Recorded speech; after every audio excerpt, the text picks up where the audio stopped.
Chers amis, bonjour. Nous sommes le mercredi 2 octobre 2024. Il est 9 heures. Quelques news de l'Arménie, de l'Artsakh et de la diaspora arménienne. Une nouvelle fois, donc le Dauphiné libéré de ce matin. L'affaire du match, de l'attaque des Turcs sur les Arméniens, sur les joueurs arméniens dimanche dernier, donc lors d'un match de l'AS Ometmen contre le FC Turquoise, un club turc local ici à Valence.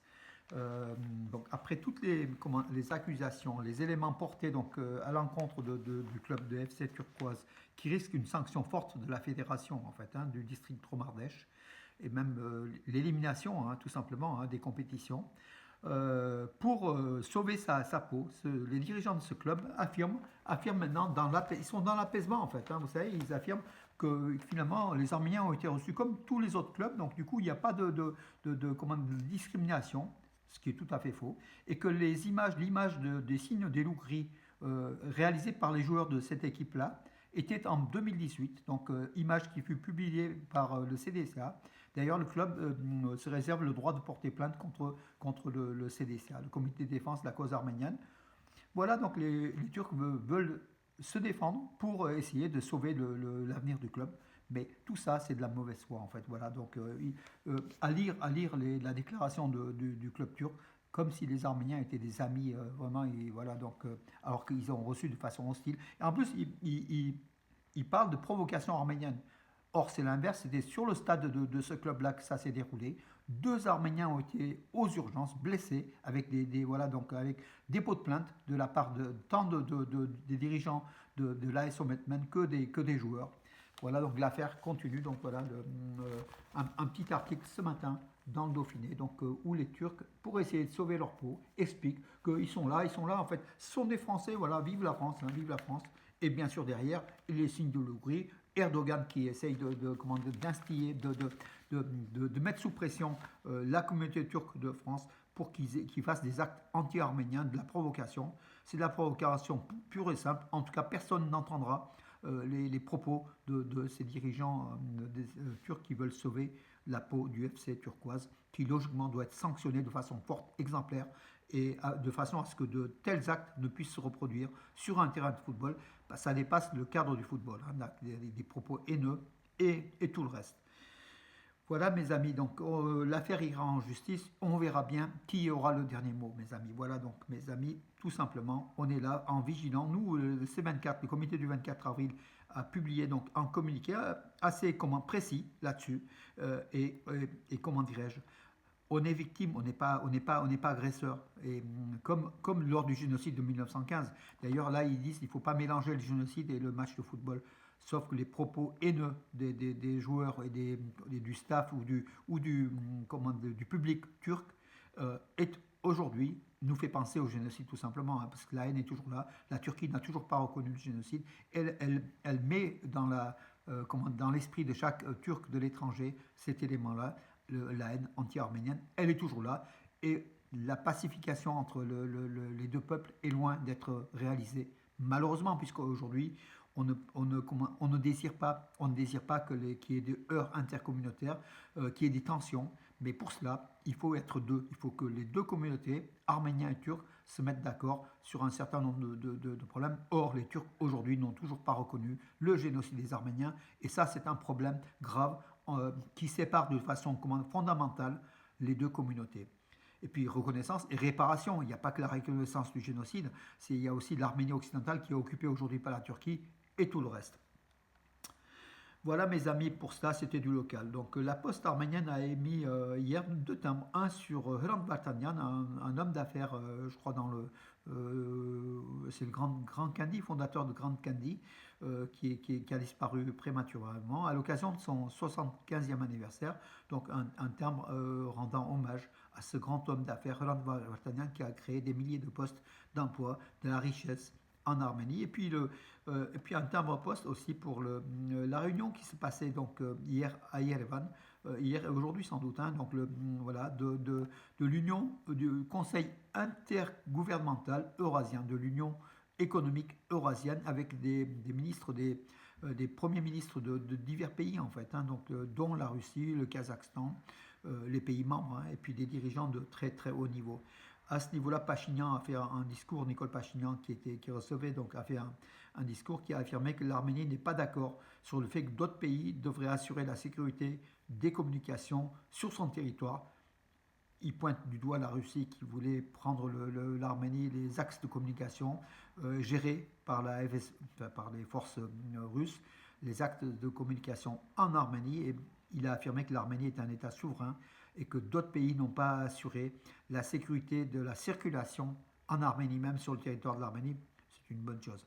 Hier, donc lors de la réunion, était invité aussi le vice-président d'Iran, iranien, Mohammad Reza Arefi, voilà, à titre d'invité, et puis l'Iran qui se rapproche de l'Union économique eurasienne et qui veut entrer dedans, hein, donc ce qui serait une bonne chose pour la région, le développement donc économique de la région.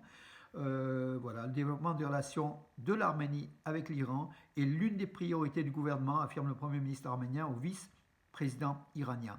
Ce vice-président iranien a une nouvelle fois affirmé que la position ferme et intangible de l'Iran par rapport à la zone rouge, qui est la frontière arméno-iranienne. Cette zone-là, elle ne sera pas, comment dirais-je, elle restera arméno-iranienne, et c'est une ligne rouge donc à rappeler donc le vice-président d'Iran justement à Pachinian.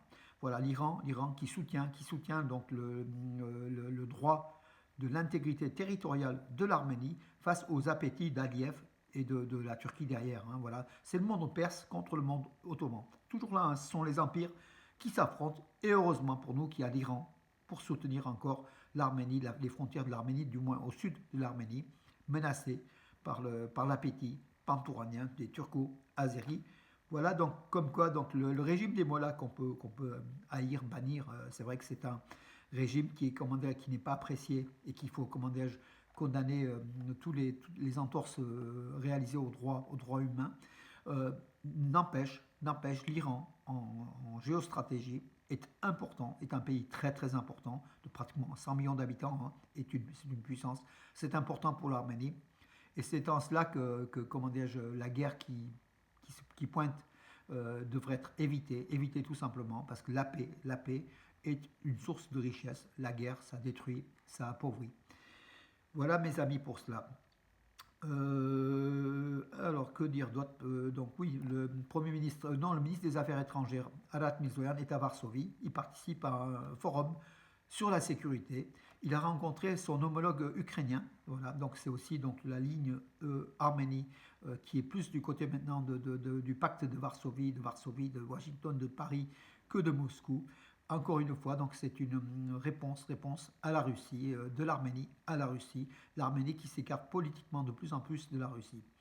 La présidente de Géorgie, Salomé Zurabishvili, a affirmé que la Géorgie ne revient pas, si la Géorgie ne revient pas sur la voie européenne, il y aura donc des élections sous peu en fait de cette voie électorale européenne que la Géorgie devrait logiquement intégrer.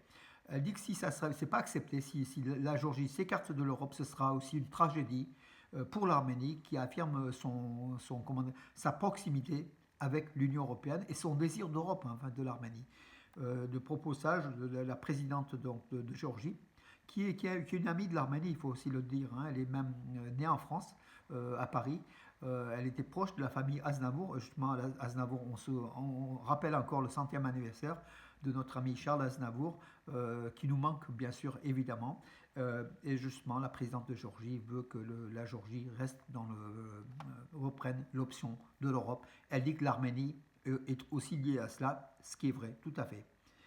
Voilà mes amis, donc j'ai fait le tour de l'actualité et je salue donc encore une nouvelle fois le bimensuel donc de l'église, de l'Union des églises évangéliques arméniennes de France, Pamper, qui s'appelle le Messager en fait, en arménien c'est Pamper, qui a consacré donc en première page, on voit donc la photo de Saro Bertian, donc c'est un futur pasteur, il fait des études de théologie, il a 22 ans, il a la vocation, la passion du Christ et du Seigneur, c'est une vocation, il fait des études de théologie.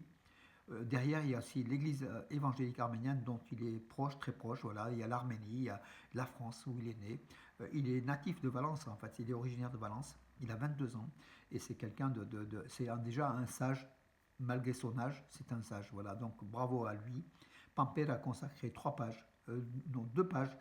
L'interview qui m'avait accordé, donc que j'ai publié à Nouvelle d'Arménie, magazine Armé News, c'était le 5 septembre dernier. Donc Pamper a repris dans son bimensuel, voilà, une revue bimensuelle. Bravo, bravo à Saro Bertian.